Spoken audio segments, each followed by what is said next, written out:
Don't steal your sister's thunder, my parents had always warned. Yet, at her extravagant wedding reception, I did exactly that. I unveiled my own secret marriage, a ceremony they had completely missed. Their smiles crumbled instantly.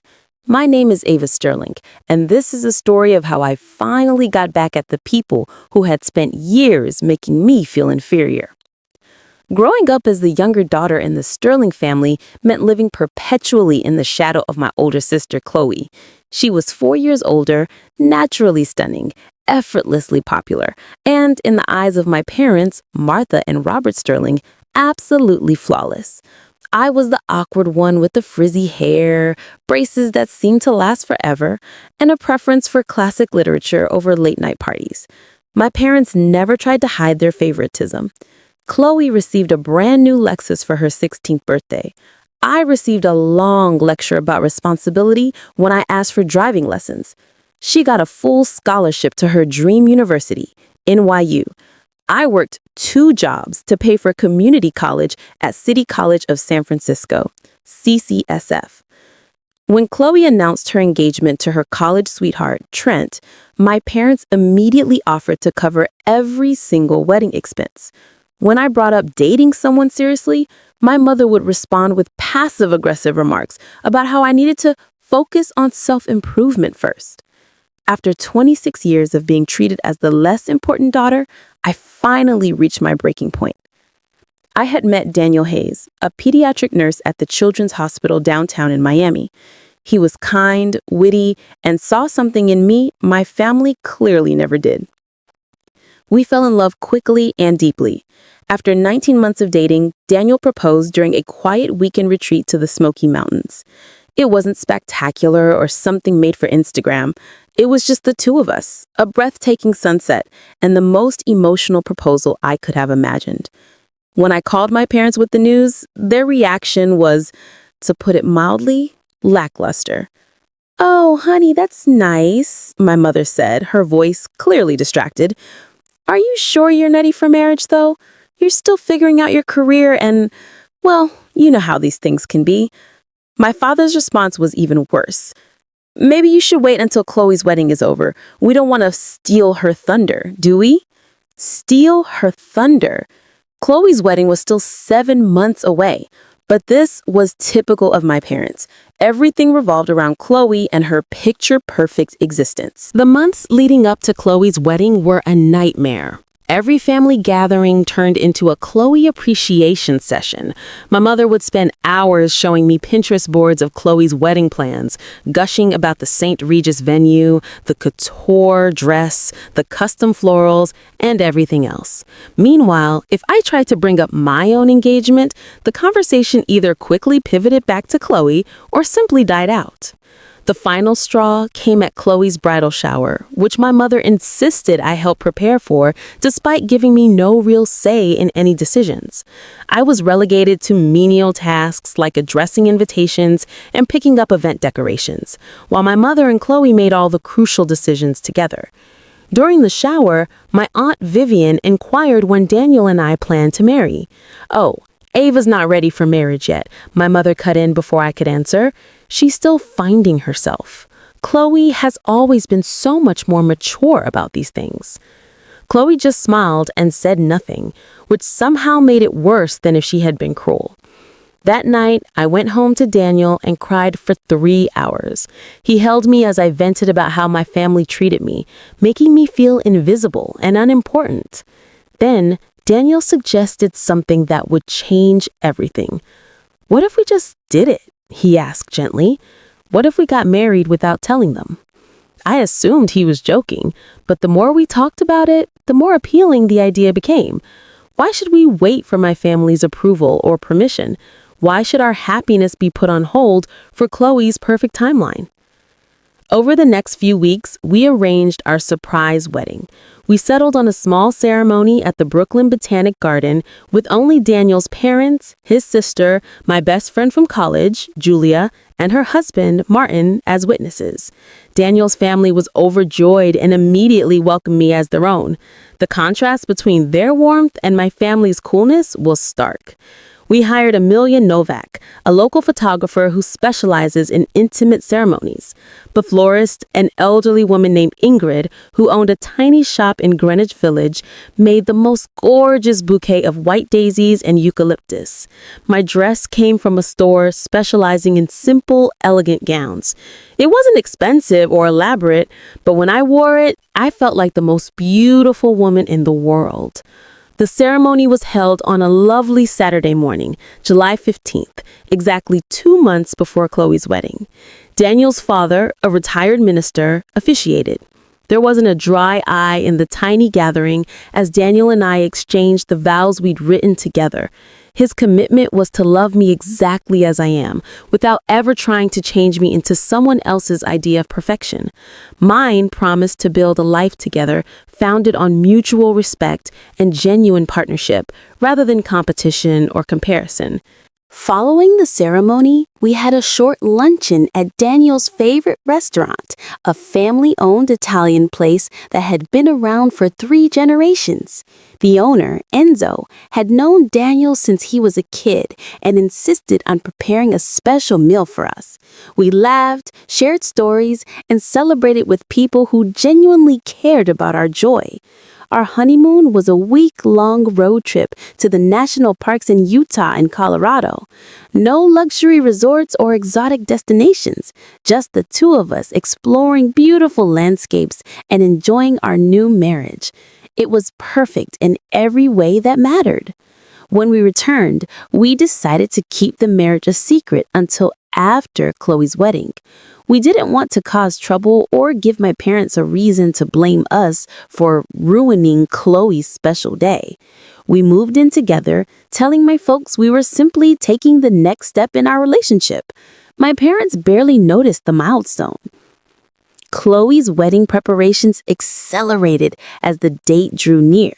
My mother called me daily with updates on dress fittings, menu tastings, and floral arrangements. She expected me to be available for any emergency or emotional breakdown.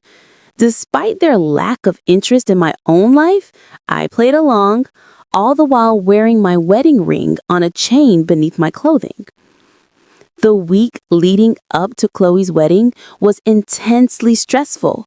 My mother morphed into what I can only call a wedding general, barking orders at vendors, family members, and anyone within a 10-foot radius.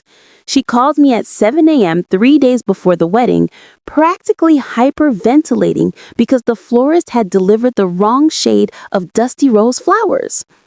"Ava, you need to drive to the flower shop right now and fix this," she ordered. "Chloe will have a breakdown if everything isn't perfect." I looked at Daniel, who was preparing breakfast before his hospital shift. He raised his eyebrows sympathetically as I mouthed "flower emergency" at him. "Mom, I have to work today. Can't you handle this yourself?" "I'm too busy with the caterer. Your sister's wedding is this weekend, Ava. This is important." The irony was not lost on me. Here I was, a married woman running errands for my sister's wedding while my own marriage remained hidden. I spent my lunch break driving across town to argue with the florist about the difference between blush pink and antique beige roses, all while hiding my wedding band under my work blouse. The rehearsal dinner was hosted at a high-end steakhouse in Manhattan. I watched my parents fawn over Trent's family, who were charming but clearly uncomfortable with my parents' extravagant display of wealth. Trent's mother, Melinda, was a kindergarten teacher, while his father, Lawrence, worked as an electrician. They were genuine, down-to-earth people who looked perplexed by the crystal stemware and gold-plated charger plates my mother insisted upon. During dinner, my father stood up to give a speech about Chloe and Trent's love story. He spoke about how proud he was of Chloe for finding such a wonderful man, how lucky Trent was to marry into our family, and how this wedding represented everything they had planned for their daughter. The speech lasted over 12 minutes and was mainly a discussion of Chloe's achievements, beauty, perfect college GPA, and successful marketing career. When he finished, several people turned to look at me, expecting me to deliver a speech as the maid of honor. But my father simply sat down as if he had said everything he needed to say about his daughters. The moment hung awkwardly until Trent stood up and thanked everyone for coming. Later that evening, Melinda Hayes approached me during the cocktail hour. "Ava, I hope you don't mind me saying this, but I feel like I've barely heard anything about you tonight. Daniel always mentions you when we see him at family gatherings, and he clearly adores you. I'd love to hear more about your career and your interests." The kindness in her voice almost moved me to tears. Here was a woman I had met only a few hours prior who seemed more interested in my life than my own parents had been in months. We talked for 20 minutes about my job at the local library, my volunteer work with adult literacy programs, and my passion for photography. She listened intently, asked insightful questions, and made me feel like my life mattered. "Daniel is lucky to have found someone so passionate and caring," she said warmly. "I can tell you two are very happy together." If only she knew how right she was, and how recently we had formalized that happiness. The morning of Chloe's wedding dawned bright and clear, which my mother interpreted as a personal message from the cosmos that everything would be perfect. She had reserved a suite at the country club for the bridal party to prepare, complete with a professional makeup artist, hairstylist, and a photographer to document every detail of Chloe's preparations. I arrived at 8 a.m. to find Chloe already in full preparation mode, seated in a luxurious white robe while the makeup artist worked on her face. The room was buzzing with activity as bridesmaids chatted, my mother directed the photographer, and various vendors came and went with last-minute touches. "Ava, finally!" my mother exclaimed when she saw me. "The photographer wants some shots of you helping Chloe with her jewelry. Can you put her necklace on her?" I dutifully fastened Chloe's diamond necklace, a family heirloom that had belonged to my grandmother. As I worked on the clasp, Chloe caught my eye in the mirror. "You know, I always imagined we'd be doing this together someday," she said quietly. "Getting ready for our weddings, helping each other with our dresses." For a brief moment, she sounded like the sister I remembered from childhood, before competition and favoritism had distanced us so much. I almost told her about my own wedding, how lovely it had been to have my friend Julia assist me with my dress, and how we had laughed and cried together in the small bridal suite at the Botanic Garden. But then my mother swept in with the photographer, posing us for a series of candid shots, and the moment vanished. The ceremony preparations were a masterclass in planned perfection. My mother had hired Katerina Varga, a wedding coordinator who managed the timeline with military precision. Every bridesmaid knew exactly when to walk down the aisle, how slowly to proceed, and where to stand. The groomsmen had been coached on their placements and cues. Even the flower girl and ring bearer had gone through multiple practice sessions. As we lined up outside the ceremony area, I spotted Daniel in his seat. He looked dashing in his navy suit, and when our eyes met, he smiled and patted his chest where I knew he wore his wedding ring on a chain, just like me. That small gesture reminded me that I wasn't alone in my performance, and that I had someone who genuinely loved and supported me amidst the extravagant production. The wedding ceremony was, if you appreciate extravagant productions, certainly beautiful. The setting was an elite country club, complete with cascading white flowers, sparkling chandeliers, and enough champagne to float a small boat. Chloe looked gorgeous in her designer gown, and Trent was sharp in his custom tuxedo. The guest list included over 200 people, the majority of whom were important for networking or social status, but knew little about the newlyweds. I played my part as a bridesmaid wearing a pale pink gown that cost more than my entire wedding attire. Throughout the ceremony, I couldn't help but compare it to my own.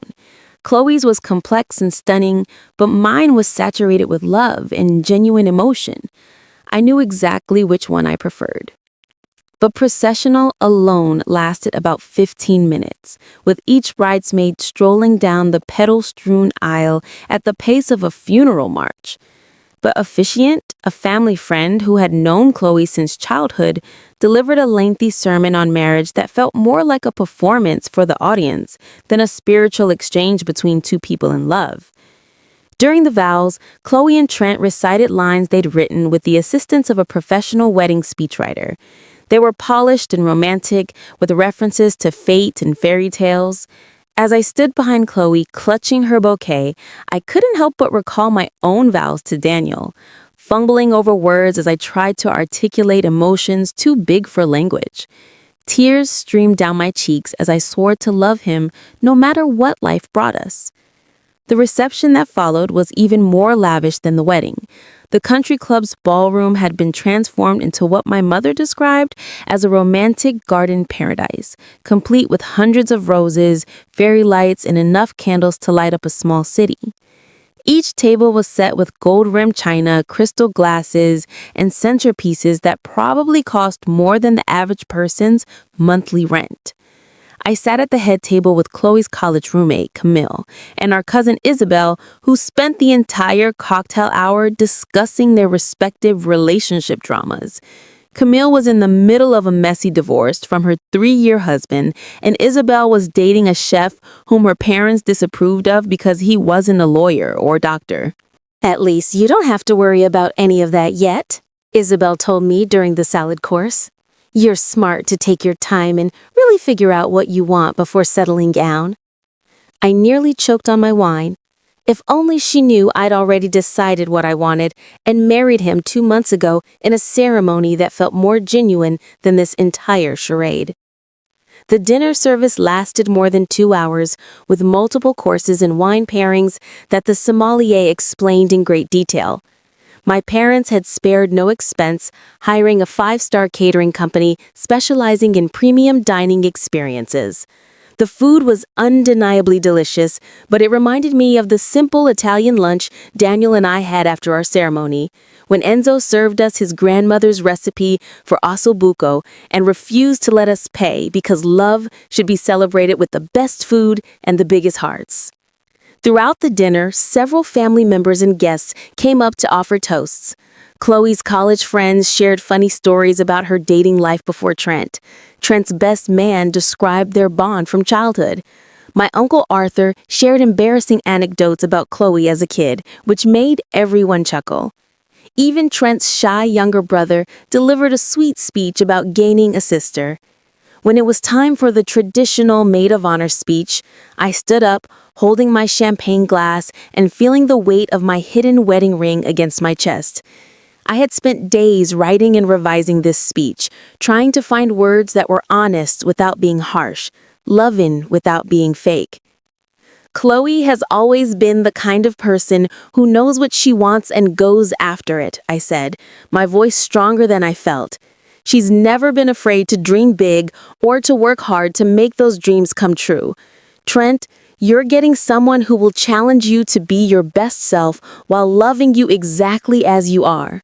And Chloe, you found someone who sees all the wonderful things about you that the rest of us have always known were there." This was true. Even though our relationship was complicated, Chloe was determined and ambitious, qualities I genuinely admired, even if they often eclipsed my own softer attributes. The toast was well received, and Chloe thanked me as I sat down.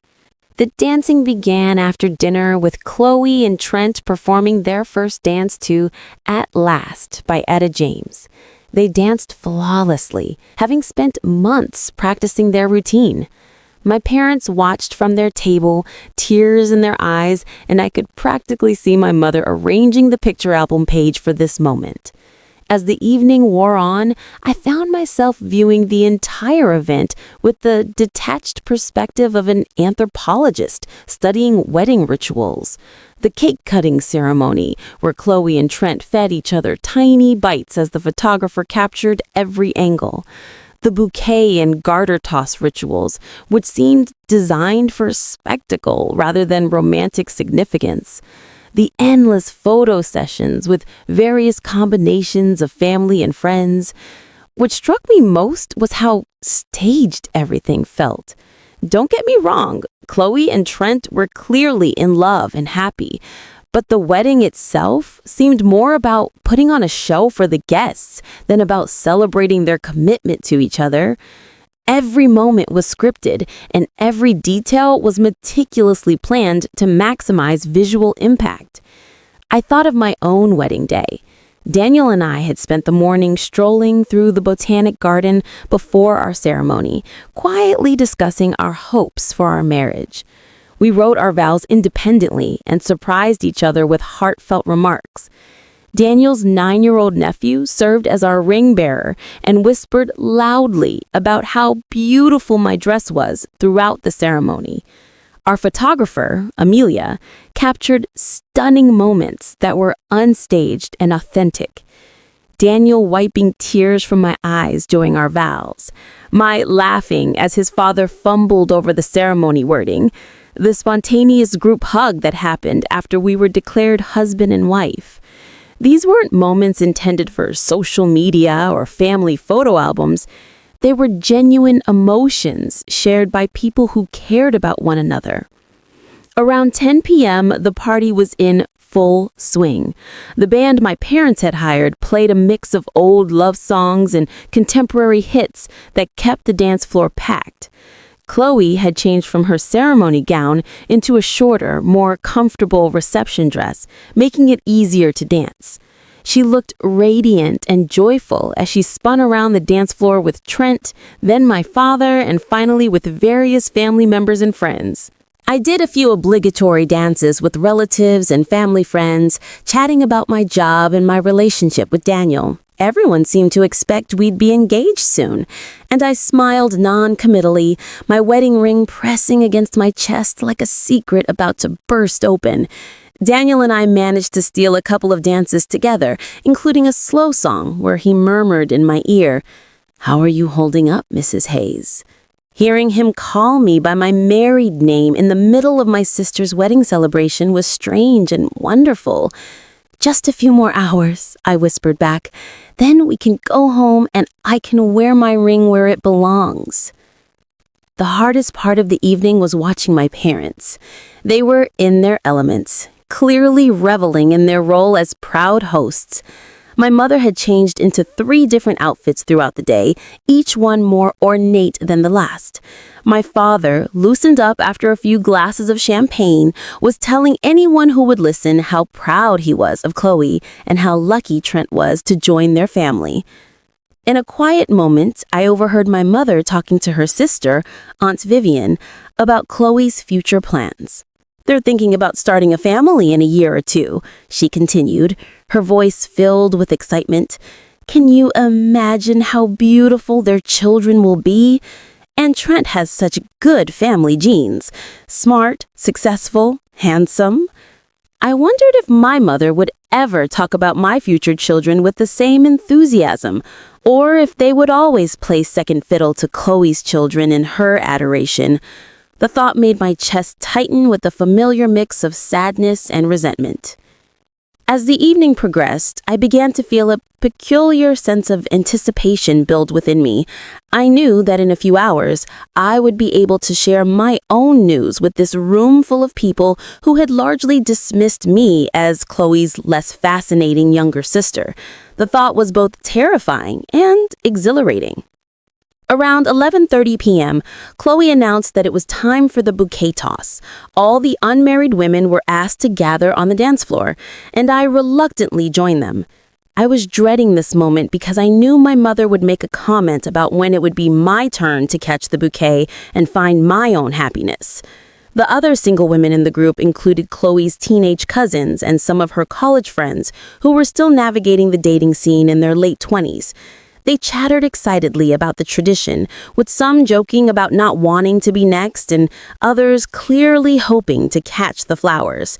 Chloe stood with her back to us, holding an ornate bouquet designed specifically for tossing, a miniature replica of her bridal bouquet made of white roses, baby's breath, and trailing ribbons. The photographer and videographer positioned themselves to catch the scene from multiple angles. "Are you ready, ladies?" Chloe yelled, lifting the bouquet above her head. The women crouched slightly, arms spread, preparing to scramble for the symbolic flowers. I stood in the back, not particularly interested in participating in what felt like a desperate performance. But as Chloe prepared to toss the bouquet, I couldn't help but think about how ironic the situation was. I was pretending to be single and searching for love, yet I was already married to the most wonderful man in the room. The flowers flew through the air in a perfect arc and landed directly in my hands in what could only be described as cosmic irony. The crowd erupted in cheers and applause, with someone shouting, "Ava's next!" I stood there holding the bouquet, feeling the weight of the moment settle over me. This was it, the scenario I had been unconsciously waiting for all evening. My mother appeared at my side, her face flushed with excitement. "Your sister's wedding was perfect!" Mom beamed, her voice carrying across the suddenly hushed room. "When will it be your turn?" This was the moment. I gave Daniel, who was standing near the bar, an encouraging look. I took a deep breath, reached into the small, secret pocket in my bridesmaid dress that I had deliberately chosen, and pulled out my wedding ring, which I slipped onto my finger. "It already happened," I said, my voice clear and steady. "You just weren't there." The entire room froze. My mother's smile wavered, confusion replacing her previous excitement. "What do you mean, sweetheart?" I held up my hand, displaying the wedding band that now proudly adorned my finger. "Daniel and I got married on April 15th.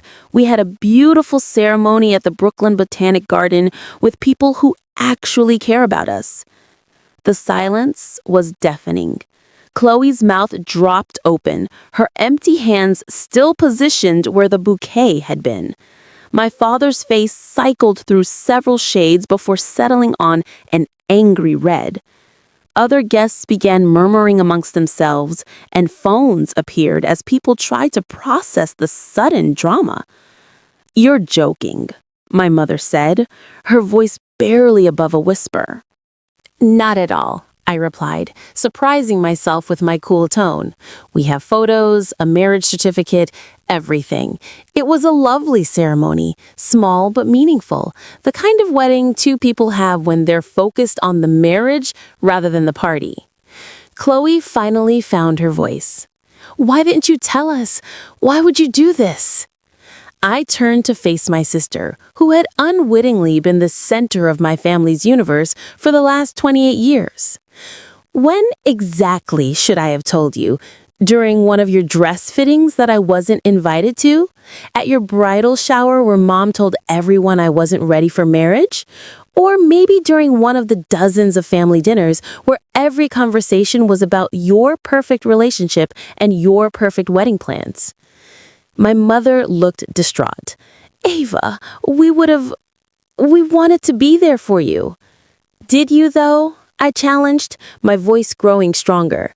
"Because I've been trying to share my life with this family for years, and there's never been room for anyone except Chloe. When I got engaged, Dad told me to wait until after Chloe's wedding because we didn't want to steal her thunder. When I mentioned wedding ideas, you changed the subject. When I tried to talk about Daniel, you gave me lectures about focusing on my career instead." The audience was now fully attentive, even though most of them were pretending to look at their phones or the centerpieces. Trent had moved to Chloe's side, looking uneasy and bewildered. My father took a step forward, his voice tight with suppressed fury. "This is hardly the time or place for this discussion, Ava." "Isn't it, though?" I countered. "This is a celebration of marriage and family, right? I'm just sharing my happy news with everyone. Unless, of course, you're embarrassed that your younger daughter got married without needing a $75,000 party to prove it." That struck home. My father clenched his jaw and my mother looked about to cry. Daniel walked over and took my hand. "Maybe we should go," he said quietly. "Good idea," I agreed. I turned back to the room where many people were still staring. "Thank you all for helping us celebrate. It's been enlightening." The consequences of my confession were swift and dramatic. The room, which had been filled with joy and laughter just moments before, sank into the kind of silence found only in libraries and funeral homes. I could see people absorbing what I had said. Some were perplexed, others stunned, and a few were clearly delighted by the unexpected drama. Chloe's face went through several rapid changes: astonishment, disbelief, hurt, and finally, rage. "Are you seriously doing this right now?" she yelled, her voice low but audible in the quiet room. "At my wedding?" "I'm just answering Mom's question," I said, shocked by my own composure. My heart was pounding, but I felt calmer than I had all day. She asked when it would be my turn, and I told her the truth. My father stepped forward, his face a mask of controlled fury. "Ava, this is completely inappropriate. We need to discuss this privately." "Why?" I questioned. "This is a celebration of marriage and family, isn't it? I thought you'd be happy to learn that I'm married to a wonderful man who loves me unconditionally." The final part was directed squarely at my parents, and their expressions indicated that it hit its mark. Around us, I noticed people pulling out their phones, some possibly texting other family members, some likely filming the drama for social media. My mother looked like she was going to be sick. "Ava, honey, you can't be serious. When did this happen? Why didn't you tell us?" "I told you," I responded, my voice growing stronger. "You just weren't there. We got married on April 15th at the Botanic Garden. It was a beautiful ceremony with people who actually wanted to celebrate our happiness." Daniel appeared by my side, giving me the courage to continue. "My husband, Daniel, and I decided to have a small, intimate wedding focused on our commitment to each other rather than impressing a bunch of people who barely know us." The word husband hit my family like a physical blow. Chloe took a step back, almost tripping over her elaborate train. "You've been lying to us for months," my father exclaimed, his voice tight with rage. "How could you deceive your family like this?" "Deceive you?" I laughed, my voice harsh in the quiet room. "Like when you told Aunt Vivian that I wasn't ready for marriage at Chloe's bridal shower? Or when you suggested I wait to get engaged so I wouldn't steal Chloe's thunder? When exactly was I supposed to share my news with the family that made it clear my life wasn't as important as my sister's?" More phones appeared throughout the room. I could see my cousin Sophia filming everything, most likely for the family members who weren't present. My Uncle Arthur looked torn between intervening and enjoying the drama. Chloe found her voice again. "So what? You decided to ruin my wedding because you're jealous? Because you couldn't stand having one day not be about you?" That stung, but I wasn't going to back down. "This isn't about you, Chloe. This is about me finally standing up for myself after 26 years of being treated like the consolation prize daughter." "That's not fair," my mother cried, tears streaming down her neatly made-up cheeks. "We love you both equally." "Do you?" I challenged. "When was the last time you called me just to see how I was doing? When did you last ask about my job, my hobbies, my relationship without immediately changing the subject to Chloe? When did you last act like my happiness mattered as much as hers?" The ensuing hush was deafening around us. The wedding guests had formed a wide circle, some appearing to look away while clearly listening to everything. The band had stopped playing and the waitstaff had paused their work to observe the escalating family drama. Trent, who had stood motionless behind Chloe, finally said something. Maybe we should take this conversation somewhere private. Why? I questioned. So you can all gang up on me and tell me how selfish I'm being? So you can make me feel guilty for finally speaking up about how I've been treated? I don't think so. I turned to address the entire room, feeling both reckless and liberated. I want everyone to know that Daniel and I had a beautiful wedding ceremony 2 months ago. We exchanged vows we wrote ourselves, surrounded by people who love and support us. It was small, but perfect, and I wouldn't change a single thing about it. Some of the older guests looked scandalized, but I noticed several of the younger family members nodding in agreement. My cousin Sophia had stopped recording and was now smiling at me. Even some of Chloe's friends seemed impressed by my boldness. Daniel squeezed my hand. Ava, maybe we should go home now, he said quietly. I nodded, suddenly exhausted from the confrontation.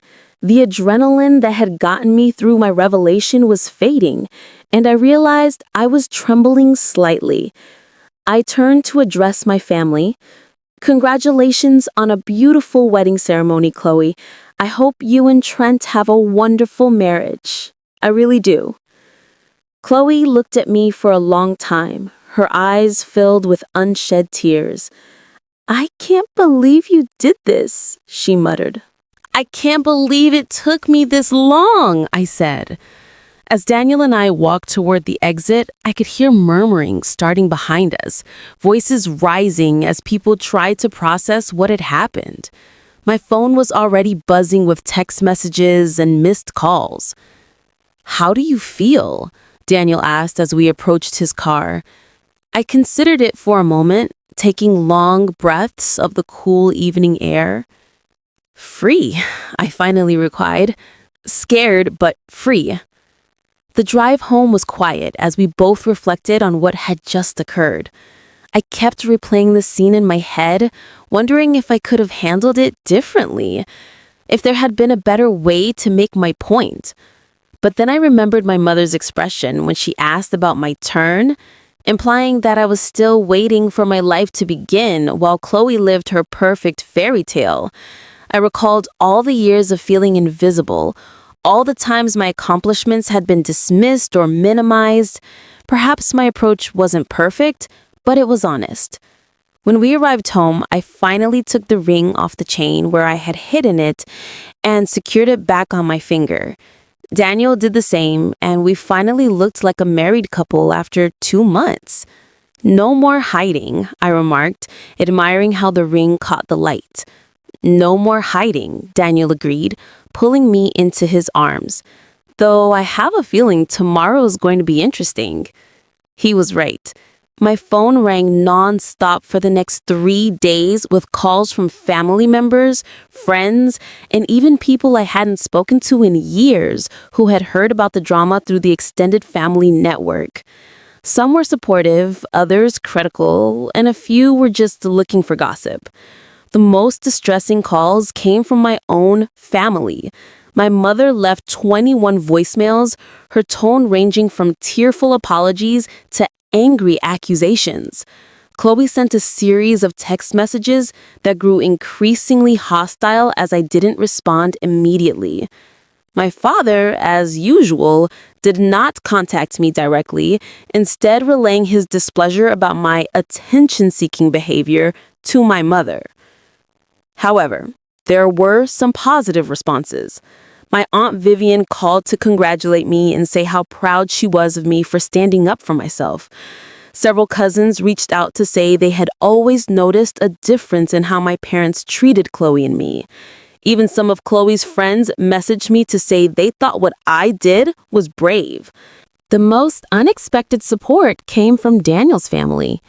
When they found out what had happened at the reception, they were appalled by how my family had treated me over the years. Melinda Hayes called to apologize for not realizing how bad things were for me and to invite me to their family gatherings whenever I wanted. You're our daughter now, too, she added warmly. And we're so glad Daniel found someone as strong and wonderful as you. 3 weeks after Chloe's wedding, my parents requested a meeting with Daniel and me. We arranged to have dinner at a neutral restaurant rather than deal with the emotional weight of meeting at their home. The conversation was awkward and painful. My mother cried several times, claiming she had no idea I felt so isolated from the family. My father maintained that I handled the revelation horribly, embarrassing everyone involved. Neither of them seemed to truly grasp why I felt I needed to keep my wedding a secret. "We just wanted Chloe to have a perfect day," my mother repeated. "And what about my perfect day?" I finally inquired. Did it ever occur to either of you that I might want a family who cared about my happiness too? The evening ended without a resolution, though my parents did ask to see our wedding photos. I showed them a few pictures from my phone, watching their reactions as they realized how happy and radiant I looked, surrounded by people who loved me. 6 months later, my relationship with my family is still complicated. My mother makes more of an effort to include me in family activities, but she still focuses mostly on Chloe. My father speaks to me politely, but without warmth. Chloe and I have an uneasy truce, but we've never been truly close, and this incident hasn't changed that. The extended family has mostly moved on, but I still get comments at gatherings about my surprise wedding. Some relatives view what I did as petty and dramatic, while others say it was long overdue. I've learned not to worry about their opinions. Daniel and I are happier than ever. We bought a small house in Portland, Oregon with a garden, and now host dinner parties for people who feel like chosen family. We've talked about having children, and I'm glad they'll grow up knowing they are wanted and valued for who they are. Sometimes I wonder if I should have handled things differently, if there was another way to make my point without causing such a public scene. But then I remember all the years when I felt invisible and unimportant, when my feelings were dismissed or neglected. Perhaps my approach was imperfect, but it was honest. My family spent years telling me that I didn't matter as much as Chloe, that my accomplishments were less important, and that my joy came second to maintaining their image of the perfect family. They created the situation in which I felt compelled to hide such a significant milestone. The truth is, I don't regret my secret wedding. It was beautiful and meaningful to be surrounded by people who truly cared about Daniel and me as individuals. And I have no regrets about revealing it during Chloe's reception. After 28 years of being treated as the less important daughter, I finally found my voice. When people ask about my family situation, I honestly tell them that we are working on it. Some relationships can be mended, while others simply need to be redefined. I'm realizing that I can't control how my parents perceive me, but I can manage how much influence their opinions have over my life. Daniel and I are already building our own family traditions based on mutual respect and genuine love rather than favoritism and rivalry. We host holidays for friends who don't have family nearby, volunteer at the children's hospital, and make decisions as equal partners. The best retribution I've discovered isn't necessarily the dramatic moment of revelation. Sometimes it's about creating a life so good that you don't need anyone else's approval to justify it. But I have to admit, seeing the surprise expressions in that reception hall was truly satisfying. My wedding ring is no longer hidden on a chain, but now sits proudly on my finger. It isn't as expensive or elaborate as Chloe's, but it represents something far more valuable. A marriage founded on love, respect, and the realization that I am enough just the way I am. And this, more than any retribution plot, is the true happy ending. If this narrative resonated with you, please consider supporting our channel for more genuine stories of family resilience. Thank you for watching.